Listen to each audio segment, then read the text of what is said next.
Hey, everybody, and welcome to VirtualTrekCon with Cirroc Lofton. Hello, hello. We are joined by the most special of special guests, quite possibly the most special guest anybody could ever have, Mr. Rod Roddenberry. How are you? I'm doing great. That's one hell of an intro, and you buttered me up pretty good. So I'll answer any questions at this point. Yeah. So we just first of all just want to say hello, check in on you, make sure you're doing well. The air quality's been pretty poor lately, and we've had a lockdown. How is everything? Your spirits are high. Your health is good. I'm very fortunate. I really can't complain. Yeah, the air quality did suck. In fact, I'm in my car right now because I have driven to San Diego today to get the hell out of Dodge. It's just to get out of LA, and I've got just renting a place down here. And granted, the air doesn't look that much better right now, but it's near the ocean, so I'm gonna enjoy that. You look good, man. It's been a while since I saw you last. Actually, I don't even remember when the last time I saw you. It might have been one of the events. But I think you were giving a great speech, uplifting people. You're always there to like pick people up and be supportive. That's kind of you to say. And then I'm at the bar drinking with all those same people. Well, that's how you pick them up. That's how exactly. What better way to support somebody than to have a glass of something with them? Exactly. But yeah, man, I feel like a real kinship to you, Rod. I remember seeing you growing up on the set, walking down the aisleways of Paramount, and I just felt like there's somebody that's my age. There's somebody that kind of gets it. You know, it's funny. You and Will, two guys that I met early on when I was young, we're in the same bracket age area. And then Will and I were like, oh, good, another kid. And then we never hung out. And then you were there and like, oh, good, another kid. And then we never hung out.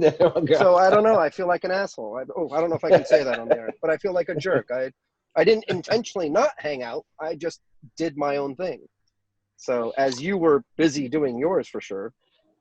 Yeah, I mean, but I just felt like, oh, there's somebody that's my age. I mean, there was nobody really, everybody was adults on the set there. So just to see somebody that was my age, I was like, I got to get to know that guy. And I always wish that I could spend more time hanging out with you. But, obviously it didn't happen as much as we wanted it to.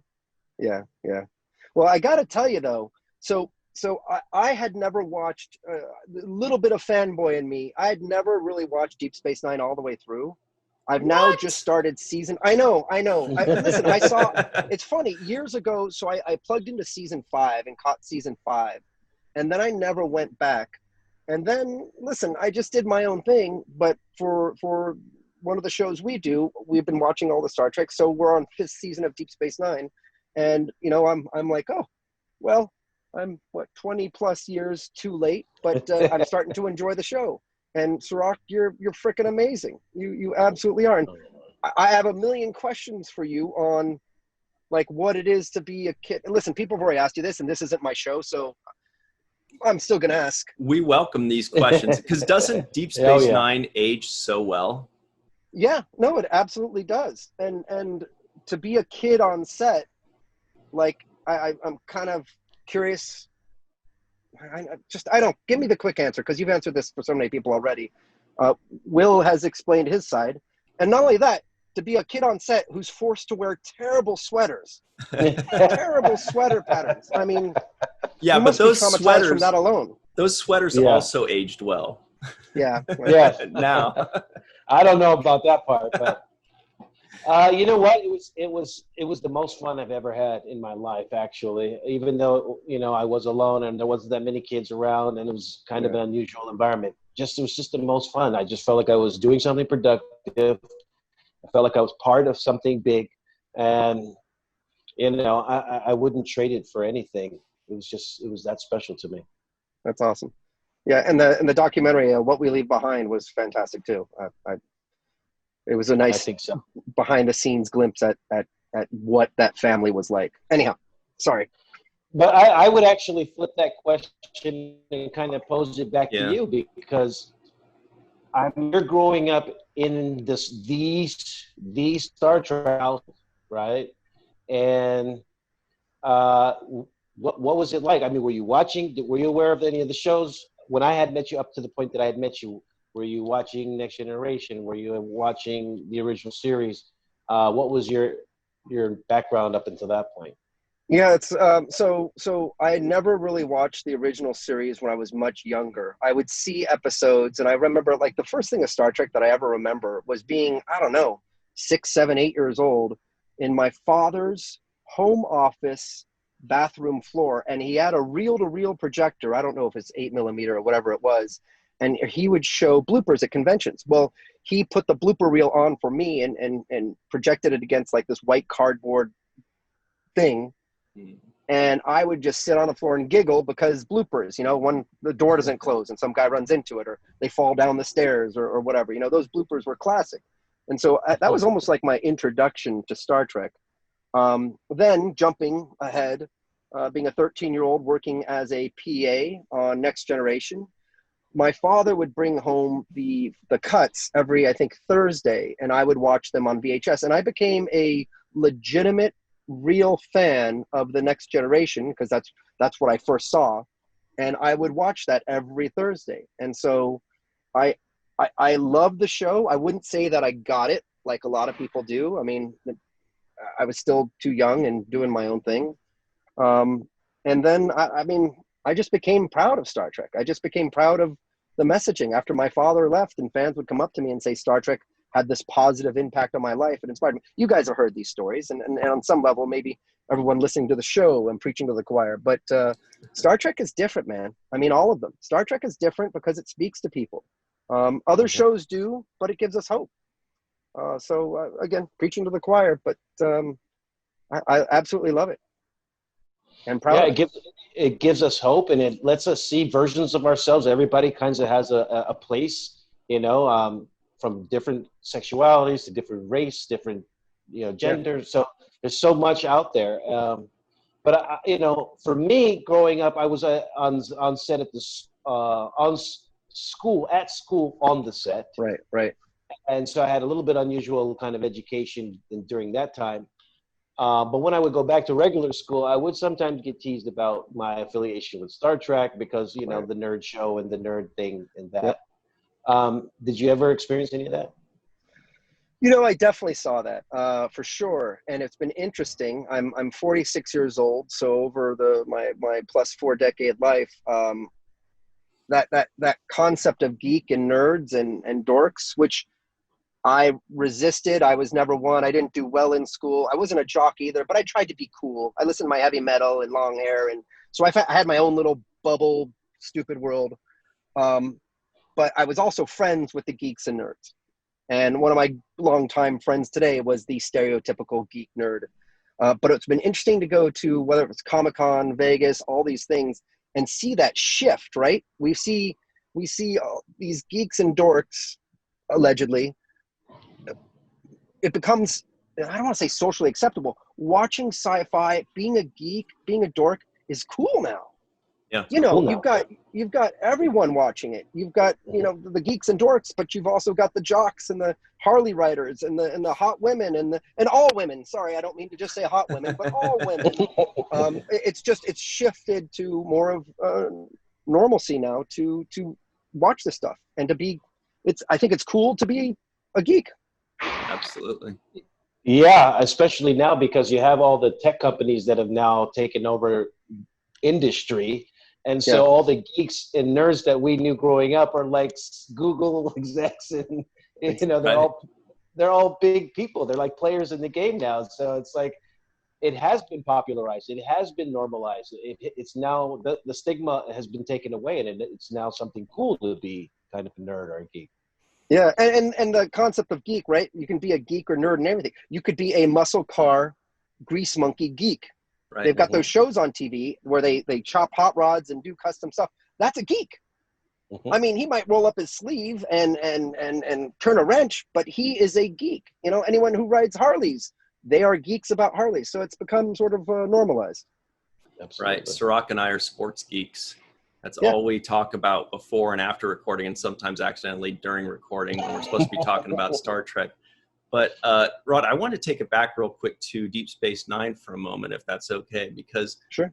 I was really interested in the fact that you said that you've kind of gone back as an adult and watched Deep Space Nine, and I was wondering what your impressions are of that show, seeing them through the eyes of an adult, being that you watched it somewhat back in the day, but now that you're looking at it, what are your impressions of it?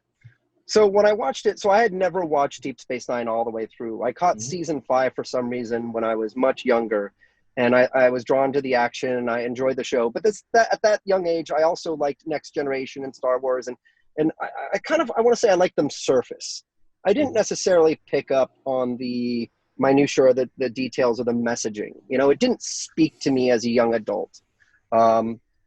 As an adult, and I won't bring maturity into this because I'm probably not that mature, but maybe more than when I was 12. I obviously see more now, and I'm able to pick up on more. And watching Deep Space Nine from the beginning to now season 5, which I haven't finished it yet, I've really enjoyed. For me, Deep Space Nine, the difference there, character. Not that Next Generation didn't have character, but there is tremendous growth in character and relationships. Again, preaching to the choir here. It's been really fascinating to see these characters grow, evolve, and form friendships and romance. And I mean, Cirroc, you and Aaron were phenomenal. You've been phenomenal through this whole experience. And I know I've got some really interesting things coming up with Aaron's character.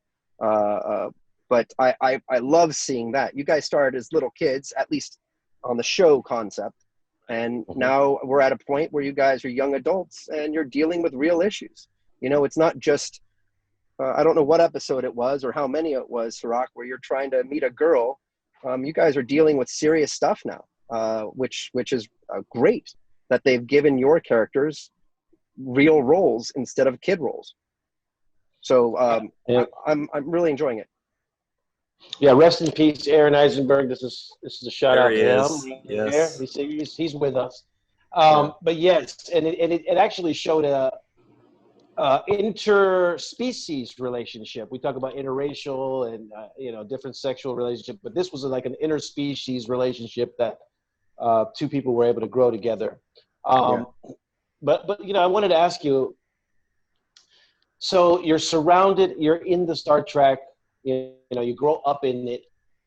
Was there a part of you that said, I want to do something different and kind of rejected it for a while during your evolution and growth and say, I kind of want to try my hand at different things. I want to not be about Star Trek right now.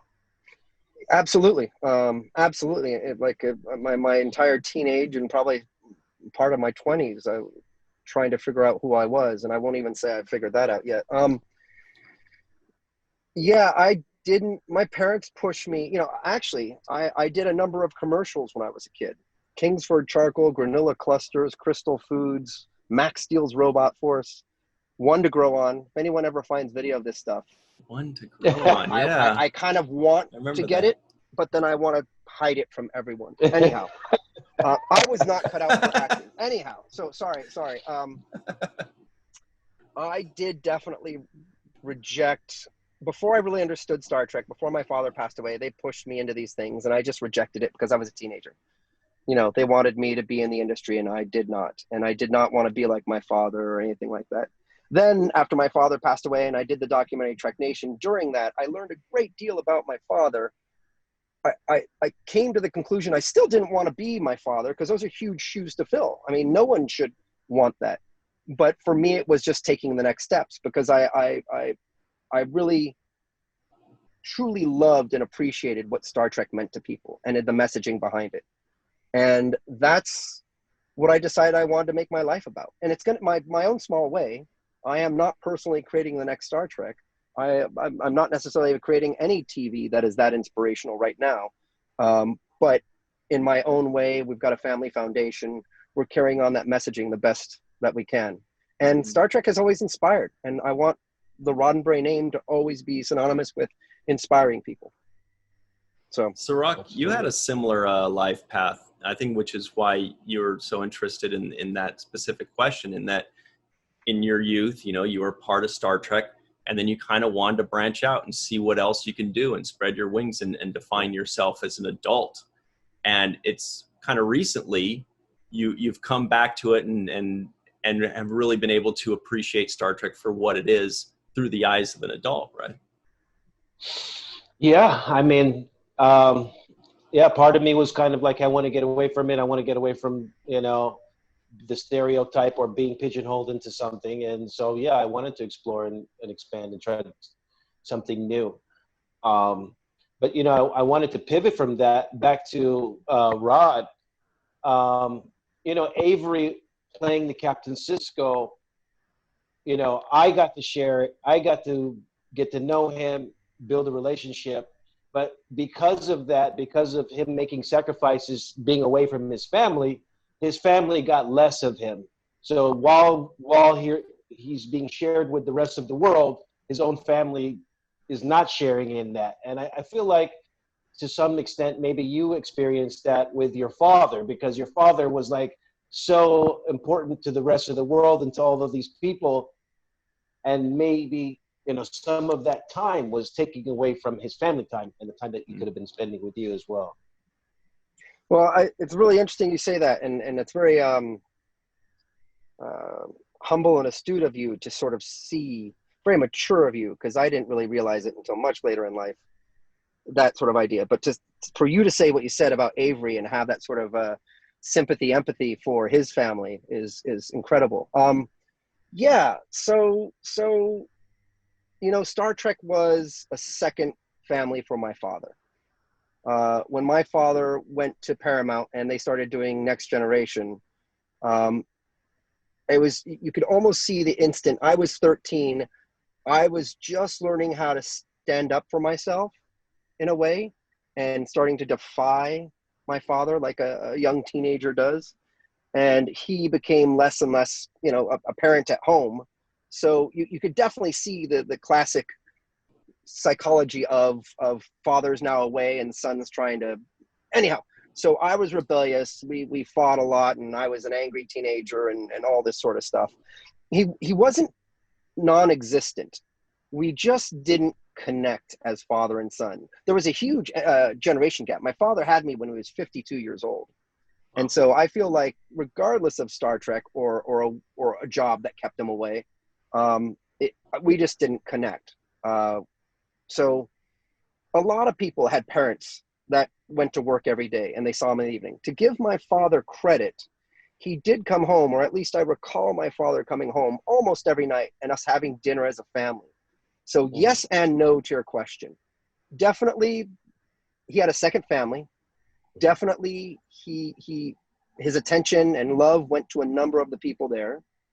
But he still had enough to come home and was there as well. So by no means did I have a rough life, but yeah, he had two families for sure. Yeah. Yeah. So it was interesting talking to Will Wheaton. He looked up to my father because, they got to interact more.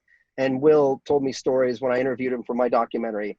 And, I had these feelings of like jealousy because they would have conversations about things and my father would support him and stand up for him on things.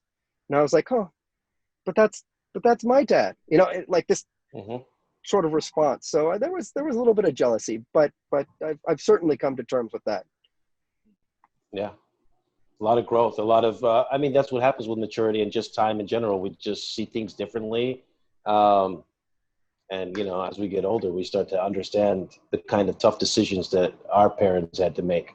Yeah. Yeah. And I'll tell you what, I've got a 7-year-old right now, and this is not an insult or a dig at my father. It did give me a way to reflect on, I want to be there for him more than my father was. Again, not that I was left alone, not that I had a terrible childhood, but it gave me this sort of like, I don't want to do that.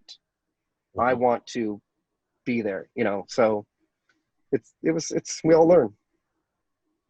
Yeah. And I'm so proud of you and the growth that you've made and what you're doing today you're now producing shows and you're basically, stepping into that role as the guy who's, making Star Trek shows. And that's just seems natural now.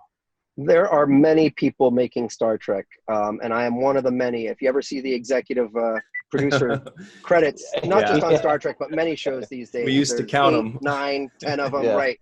And as you guys know, an executive producer can be anyone from someone who's on set every day, going through every script, every revision, who's in it and contributing, to someone who's more on the second tier, I would say, and is contributing and sending in notes. But certainly, it's an amazing team. I can't take credit for being the mind behind the show.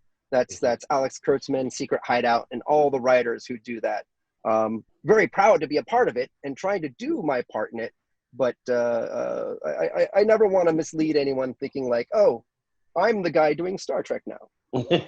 Right. But you know that having your name attached does give us Sure. all of us Star Trek fans, it gives us this sense and this feeling of ease, of happiness, of joy, that this is all still, in the family, in the Star Trek family, and it kind of has your stamp of approval. And there's something else that you do with regards to that. And we talk about Star Trek Las Vegas all the time. We talk about these Star Trek conventions. And I can't tell you how much as a fan it means to us to see you roaming the halls, smiling, giving some, just being there makes us feel like, okay, it's a real Star Trek convention now. It's not just a thing that some people are putting on. Rod's here. It just adds to the officialness of it.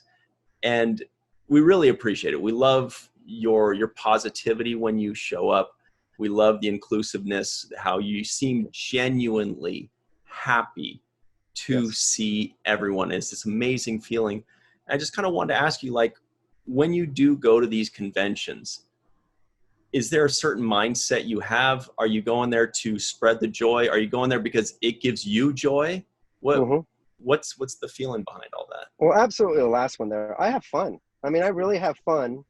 And, I do love talking about the Star Trek philosophy. I'm not the guy to get into the minutia of episodes and start talking about when the character did this and that. I love the bigger ideas. I love the philosophy. I love the inspiration. So my stage time, I try to dedicate to that. Sometimes it's something else, but I love it. And I mean, it doesn't have to be at the bar, but I love sitting down and talking to people. But at the end of the day, when we used to go to Quarks and now we go to the, what do they call it? The Rio? The Masquerade. Whatever that place, Masquerade bar. And just, I'm friends with everyone. I'm also not a huge celebrity. Sure, I have the Roddenberry name, and at a Star Trek convention, that is more significant than outside of. But Cirroc, you walk down a hallway and people are running up to you because you are a face. People love seeing you. You're an actor. I walk down the hallway, and just because I've been going for years, people talk to me, but I don't get swarmed by people. I have the best of both worlds, and I'm not necessarily bragging. I guess I am a little bit. It never gets too much for me. Whereas Cirroc, maybe you just want some time. You don't want to be bothered right now because you're doing something, whatever. And you've always got people coming at you. For me, I walk down the hallway, people recognize me and give a little nod, whatever. So it's great. I love being there, truly. Yeah, that's one thing that definitely comes across is how down to earth you are. I feel like you'll relate to people, and sometimes we envision people on this pedestal on this high level and say, oh, that's whisper his name, that's Eugene over there. But with you, I feel like you're walking up like, hey, what's up, guys? And there's no pretentious, there's no I'm sweet. somebody. He's like, what are you guys whispering about? I've never been pushed. Yeah, I've never been in that position. I've never had to run away and hide because I'm not a big celebrity. So it's the best of both worlds. I can be myself. I want to ask you a little bit about something else on a side note, and that is your love for scuba diving. Where did that come from? Like, why scuba dive? That's like not a usual thing that people pick. Yeah, I'll tell you the quick version of the story, and I don't even know how entertaining it is, but it is to me. When I was 16, I got my driver's license, and I was just so excited to be an adult and do things on my own. I had heard two adults talking about scuba diving, and I love the water. And I was like, I'm going to go do that. So like one of the first things I did when I got my driver's license, I enrolled in a night course to get my NAUI certification, my open water 1. And I did the class. It sounds stupid to say it now, but I did that on my own. I passed the test with a 94, where at that time at school, I was getting C's and D's and the occasional B. So I was so proud of myself. And then I had to do my checkout dive. And my mother, instead of going that weekend, my mother forced me to go to a like SAT prep thing or something like that. And I was so pissed and never did it. But then a few years later, I went to college, did the course again, passed, and got my certification. I just fell in love with the ocean. I mean, it is, I've had every experience underwater that you can possibly have in terms of emotion. Granted, fear is not a big one, but sure, it's happened. But exhilaration, excitement, I mean, the beauty, the most surreal images, I still have the most beautiful moments in my life are still etched into my mind because they were underwater. I could see the rays coming through the seaweed. And then I come through the seaweed to this beautiful patch of just round sand, and it's like a ballroom. And you could see the kelp just going side to side, and the sun's coming. It's like these magical moments. And I've got a number of those from scuba diving. And it's I'm not spiritual, but it's my place of Zen. You know, I center, I guess. To each their own, of course. I think everyone has their place of passion, and when they're in the zone, that's just mine. You like the solitude, the quietness of it? I mean, is it those things?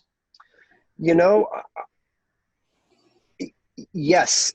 I think what it is I don't, every day I'm so busy, and I'm not busy because I'm doing important things. I have a mind that's just static, and every now and then something comes through that makes sense. It's almost, you know, I don't want to say I'm ADD, but I'm sure I am. You're focused on the moment. You've got this equipment that's saving your life. You have to rely on it, and you're a fish out of water or a human in an ocean,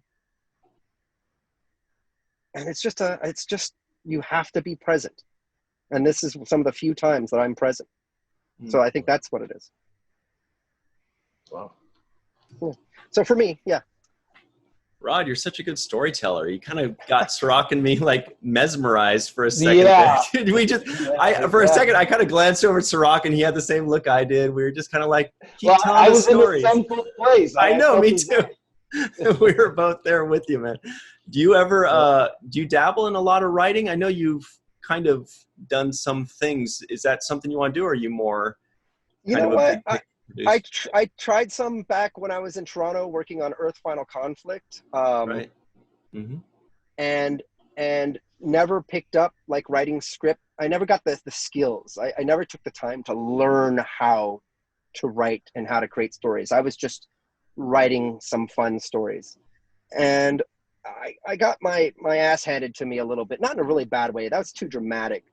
I got some, I wasn't even feedback, but I kind of got shot down pretty hard on something and kind of never went back to it. So I hate to sound like it's like the wrong message to be saying, well, if you fall off the horse, well, just walk away. So I feel like that's kind of what I did, but I've never had a huge passion for being a writer. And I'm a little negative on the traditional industry. You know, I see enough stuff. You could be a writer and spend your life so passionate about trying to write, and then you get stuck as a staff writer on the show. And I see these people and hear them who are like, yeah, but I'm a staff writer now. I'm like, do you get to write what you want?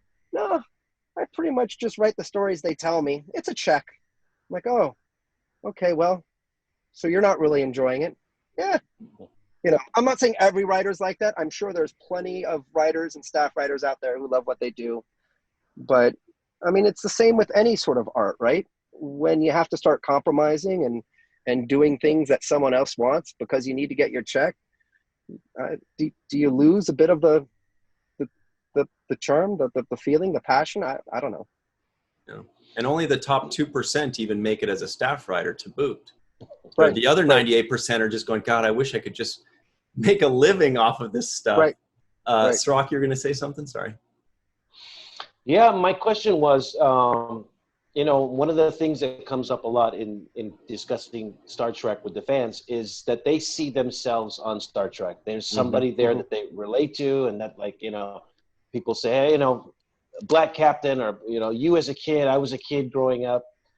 Who out of the Star Trek universe do you relate to? What a great question. Odo. Yeah, because you're not asking who's your favorite character. Right. Wow, Yeah. that's a good one. Do I relate to? So I don't know if I relate, but I've always loved Captain Picard. If you said favorite character, I'd say Data for a different set of reasons. But Picard, because he didn't necessarily know everything. He captained the way I think a captain or a leader should lead. He had a team of people he trusted, who had a job to do. He valued their input when he needed them. He listened to everyone and then made an informed decision based on the information he had. He respected them and they respected him. He wasn't one of those leaders who said, you do what I say because I tell you because I'm the captain. I don't think that's the right way to lead at all, in anything. You know, the bosses and employers out there who say, don't ask questions, just do what you're told. I'm sure it depends on the kind of job, but I don't subscribe to that sort of mentality. Anyhow, am I that? Do I relate to him because I think I'm like him? No, but I'd like to be. I mean, if I had to lead people, I would like to be that kind of leader. Yeah. How about you guys? Who do you relate to? Cirroc, if you weren't Cirroc. It would be Captain Benjamin Sisko. Yeah. Yeah, I mean, because I like Shave a goatee. Yeah, I'd have to shave down a little bit, but I still have the basics. No, I like his leadership style because of some of the similar things that you said. But I really like the man he is because he always led by example off the screen, not just, you know, as an actor. But I've never seen him be impolite to people. I've never seen him call a woman out of her name or be, you know, not respectful of a woman or anybody. And so those are the kinds of things, like, you know, people say one thing and then they do another. But this, with Avery, I felt like he was saying and doing the right things. They matched up and it was an alignment. And also the degree, the level of education and the way he articulated himself. Those are the things that, you know, I admired about him. Yeah, it's interesting you say that because I was just thinking about his character. It certainly did grow and evolve, but he was kind of I don't want to say a man of few words. He spoke everything he said. He didn't embellish. He said what needed to be said, never in a rude way as a captain, but he seemed to. The occasional episodes that he had a social moment was nice, but when he was leading, he was doing what needed to be done, and I think telling everyone and what needed to be said. And so I've it's been nice to sort of see his character do that. But I've also, like I said, I enjoyed the time when he smiles, when he's with Cassidy? no, or Trill. Oh, Dax. Dax. Okay. And the old man comments come out and stuff like that. And the tender moments, of course, that he's had with you. What's the episode where it's you as an old man played by Tony Todd? Oh, Tony Todd. Yeah. Tony Todd. The visitor. We're coming up on that. Interactions with you and Tony Todd, and that was beautiful. I mean, that was absolutely beautiful. It was nice to see a different episode. You know, it was sort of the city on the edge of forever because you're not on the ship. You're not totally on the ship. You're in a different place, and you get to see these characters a different way. The episodes I just watched that are hard for me to swallow are the Mirror Universe ones. Mm-hmm. I just have a problem. The acting's great. It's just the science and the rationale behind it just kind of irked me a little bit. But I have that Cirroc problem likes on him. every show that does Mirror Universe. I want to put in a couple quick words about Captain Picard, since you brought him up. He's definitely, for me, he's the one that I always kind of related to or looked up to as a kid. Just which is strange when you're a kid to look at a 50-year-old and just say that's the right way to be, because for me it wasn't so much that he inspired me as much as I fully understood that this was the correct way to be. Like, it seemed like he made the right decision on how to act with regards to anything. And when he made a mistake, he acted the right way and acknowledged that mistake. Yeah. And he learned from it. And that's, to me, the way of the perfect human being. Not to be perfect, but to have the best reactions when you're faced with your own mistakes or other people's mistakes, or the good and the bad. And he just seemed like if there were 7 billion versions of Captain Picard on the planet, we'd be doing pretty well. You know what I mean? Like, he's that kind of person. But Rod, I agree. He's just too good. He's just amazing. Can we get a little bit of a Captain Picard voiceover? Okay, how about this? Beverly. Well done. Thank you. Well done. He's a master. But I did want to ask. Go ahead, Rod. No, and I just want to say Anson Mount is my most recent number 2 as Pike. Nice. Because if you guys saw the first episode of season 2 of Discovery, the way he comes onto the bridge and introduces himself, perfect captain. Yeah. He brings his details up on the board. He shows his flaws. He says, "I'm not like your other captain. I'm not perfect, but I'm here to lead you. We have a job." He was a leader, but he was also respectful, and he was humble. And I was like, "That's okay. You're my number 2 now." So I'm looking forward to the new Pike series, Strange New World. So are we. But Picard is still number 1. Number 1. People are really looking forward to Strange New Worlds. But I did want to ask you, Rod, obviously there's so many answers you could give to this, but if you have any specifics as to something you hope to see in Star Trek in the future, it could already be something that you're already seeing, whether it's more series or whether it's an emphasis on something, or whether it's a character or an idea that you've always wished they would explore. I can't be specific. Meaning I don't have a specific. I love the question. Right. I can't be specific because I don't have a specific in mind. But I really like the episodes that make you think. Black Mirror is a great series. I'm a huge fan of that one. And unfortunately, there's usually sort of not all the time, but a dark ending. It's about technology and how we can abuse technology and how we take for granted AI and what it might be in the future and how we abuse it. And anyhow, they just had an episode. Well, came out a while ago, and it was 2 men. I don't want to give too much away. 2 men and it's been a while, who meet in virtual reality and different characters, but one's a woman, and they fall in love, but they don't know that they're both men. And one of them finds out, and he's really bothered by this. "Oh, you're a dude, I can't believe it. We had virtual sex because it's in the future," and all that sort of stuff. It tells the story of this relationship and how they sort of dealt with that, and that sort of, in the end, love is love. And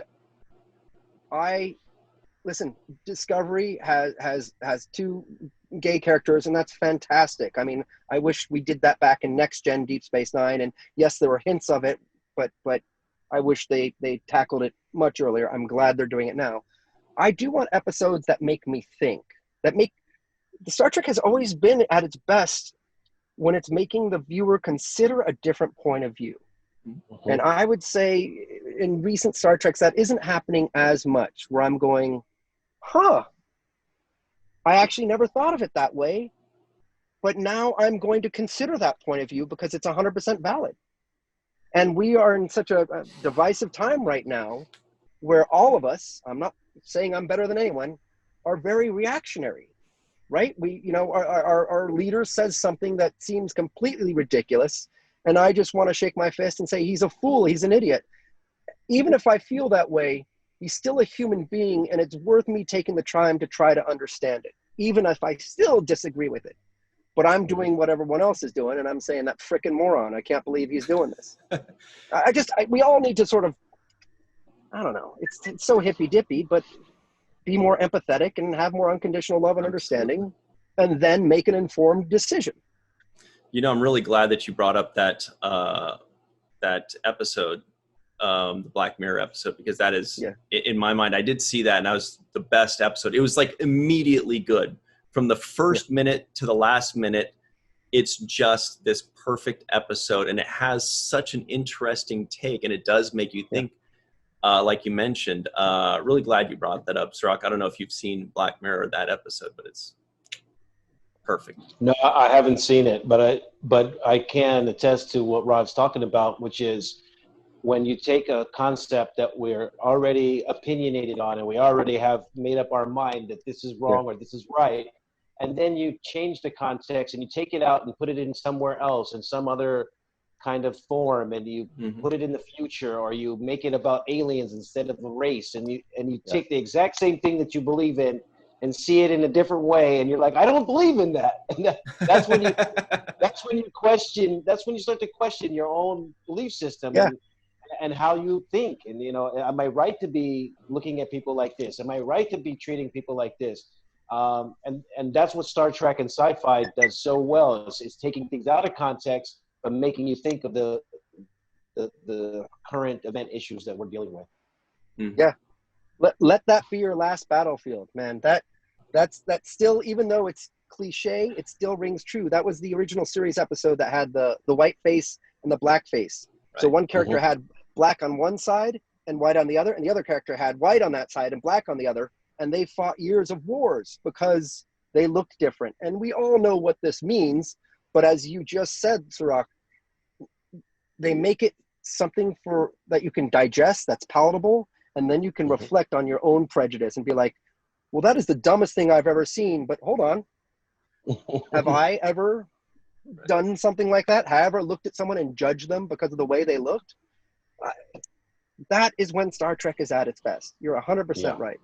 And it sucks that we're 54 years later, and this is still an issue because of skin color. I mean, there's many issues, but it's skin color.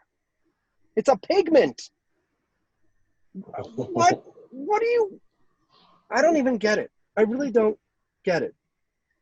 Anyhow, I know people were brought up with certain things and just aren't used to the different things that might be in the world. I feel like it's kind of maybe not their fault. It's our fault as a society for not providing the opportunity for people to have broader experiences. Right. Well, it's Star Trek's fault that things are improving, though. That we can all agree that Star Trek has done their part. Okay? Yes, absolutely, and that's why I'm proud of it. We do only have just a minute left before we have to run, but Cirroc and I have mentioned a lot of times what we're just discussing, which is that's pretty much what Star Trek does best and better than any other show is the illusions from the metaphors of, well, those guys suck. I can't believe they're doing those things. And then you stop and go, wait a second. Do I do that? They do just such a great job of giving people introspection. Yeah. Because it's, like you said, more palatable through an alien, watching on an alien or an alien planet or whatever it is. But I think that is possibly above all the genius that is Star Trek, I think. Yeah. Well, you guys have been very I have one last question. Please. One last question. I want to make sure I get this in. I don't think you envisioned yourself being at this point right now, having your name on the shows and producing all these new shows. Back then, when I first met you on the Paramount lot, are you okay with, and would you be all right with, now that you have a 7-year-old, your 7-year-old growing up and stepping into the same shoes that you've stepped in for your father? I mean, whatever my kid wants to do, as long as he's passionate. If he wants to study ballet, I am 100% behind it. Whatever it is, he just has to be passionate. If he wants to make cutlery for the rest of his life, I want him to make the best damn cutlery out there and love what he's doing. So sure, if he wants to be in the movie making business, I want to make sure he gets every experience and sees it from every angle and can decide what part of it he wants to be in and how he wants to play that part. Yes, I have no problem with that. Will I ever push him into the industry? No. I'll show him what I do. And then if he gets curious, I'll have him take a class of something and just keep trying to figure out what he loves. Yeah. You know, one of my greatest little wishes was that I had the chance to meet your father. I met your mother, who was a wonderful woman and showed me nothing but love every time I was around her, and lit up the stage when she was on the stage. She was a very energetic, like a radiant person. But I wish that I had the chance to meet your father, because obviously, I was a part of what he created, and I wanted to extend my thank you to him. But I'm going to do that to you now, so that you can pass the word on. Thank you for everything that you've done for all of us, so that we have this platform, this opportunity to talk about these topics and expand our own collective consciousness and make ourselves, work towards a better vision of what we can be. Yeah, well, I will gladly pass that on. I know that if my father had met you, he would have loved you. Absolutely. I mean, I know him, a young actor on stage or on the production stage. I think he had a lot of respect and admiration for someone who's giving it their all, and coming into not just the entertainment industry, but you're coming into your formative years.